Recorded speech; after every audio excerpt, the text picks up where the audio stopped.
Praise lord. దేవాతి దేవునికి వందనాలు. ప్రభు నామమున మీ అందరికీ నా ప్రత్యేకమైన వందనాలు, శుభాలు తెలియచేస్తున్నాను. మరి నిన్నటి దినాన దేవుని సన్నిధికి చేరుకున్న ప్రవీణ్ గారి కుటుంబం కొరకు దయచేసి మీరంతా కూడా ప్రార్థించండి.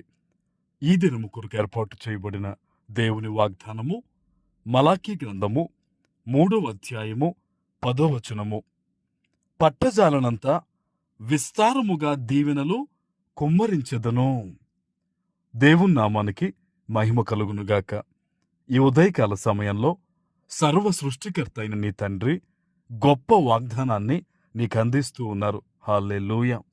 ఎక్కడి నుంచి, ఎటువంటి పరిస్థితుల మధ్య ఈరోజు దేవుని వాగ్దానాన్ని నువ్వు చేత పట్టుకున్నావో నీ తండ్రి నిన్ను ఆశీర్వదిస్తూ ఈరోజు నీకు వాగ్దానం ఇస్తూ ఉన్నారు.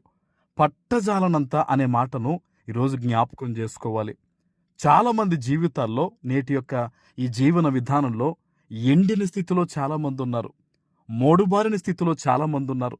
మా జీవితంలో ఏదన్నా ఒక కార్యం జరిగితే బాగున్ను, ఈ మాత్రం శ్రమ తొలగితే బాగుందని ఎన్నో ఎదురుచూపుల మధ్య బ్రతుకుతున్న వారు ఎంతోమంది ఉన్నారు. ఈరోజు నిన్ను చూచిన నీ తండ్రి, నీ ప్రార్థన ఆలకించిన దేవుడు నీతో మాట్లాడుతూ ఉన్నారు. పట్టజాలనంత విస్తారంగా దీవెనలు ఆయన నీకు ఇస్తానని. ఆమెన్. ఒకసారి నువ్వు జ్ఞాపకం చేసుకో. ఆనాడు పేతురు జీవితంలో పేతురు రాత్రంతా ప్రయాసపడ్డాడు. స్నేహితులు కూడా సహాయం చేయడానికి ఎన్నో రకాలుగా ప్రయత్నం చేశారు, కానీ ఒక్క చేపైనను కూడా పేతురుకు దొరకలేదండి.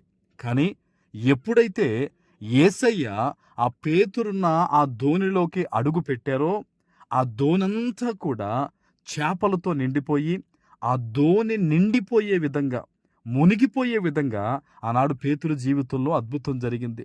ఈరోజు ఈ వాగ్దానాన్ని వింటున్న నీతో కూడా ప్రభు చెప్పేదేంటో తెలుసా? ఆయనను మనస్ఫూర్తిగా అంగీకరించి నీ జీవితంలో ఆయనను అధికారిగా పెట్టుకో. చాలామంది బిడ్డలు మేము క్రైస్తవులు అని చెప్పుకుంటూ ఉన్నారు, బైబిల్ చదివేవారుగా ఉన్నారు, మందిరానికి వెళ్ళేవారుగా ఉన్నారు, కానీ వారి తలంపులకు దేవుడు అధికారిగా లేడండి. వారి యొక్క ఉద్యోగాలకు దేవుడు అధికారిగా లేడు. వారి వ్యాపారాల్లో దేవుడు అధికారిగా లేరు. వారి సొంత నిర్ణయాలతో బ్రతుకుతున్నారు. కనుకనే చాలామంది జీవితంలో విస్తారమైన దీవెనలు చూడలేకపోతున్నారు. ఈ రోజు నుంచి నీ జీవితంలో నీకు విస్తారమైన సమృద్ధి చూడాలన్న ఆశ ఉంటే, విస్తారమైన దీవెనలు నీ కుటుంబము మీద కుమ్మరింపబడాలన్న కోరిక నీకుంటే గనక యేసయ్యను అధికారిగా ఒప్పుకో. ఆయన అధికారానికి విడిచిపెట్టు.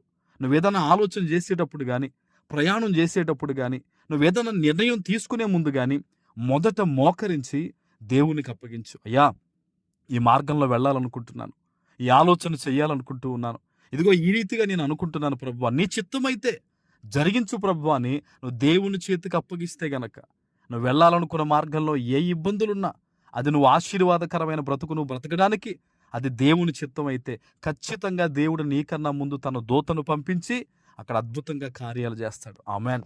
నువ్వు దేవుని బిడ్డవు, నువ్వు దేవుని యొక్క వాగ్దానాన్ని పట్టుకున్న బిడ్డవు గనక ఈ రోజు నుంచి నువ్వు సంతోషంగా దేవుని సన్నిధిలో ప్రార్థన చేయి. ఎందుకో తెలుసా?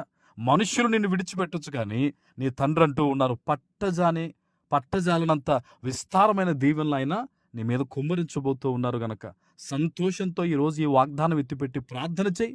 నీ జీవితంలో గొప్ప కార్యాలు నువ్వు చూడబోతూ ఉన్నావు. ఆమేన్. ప్రార్థన చేసుకుందాం. పరిశుద్ధుడా, ప్రేమ కలిగిన తండ్రి, మీకు వందనాలు.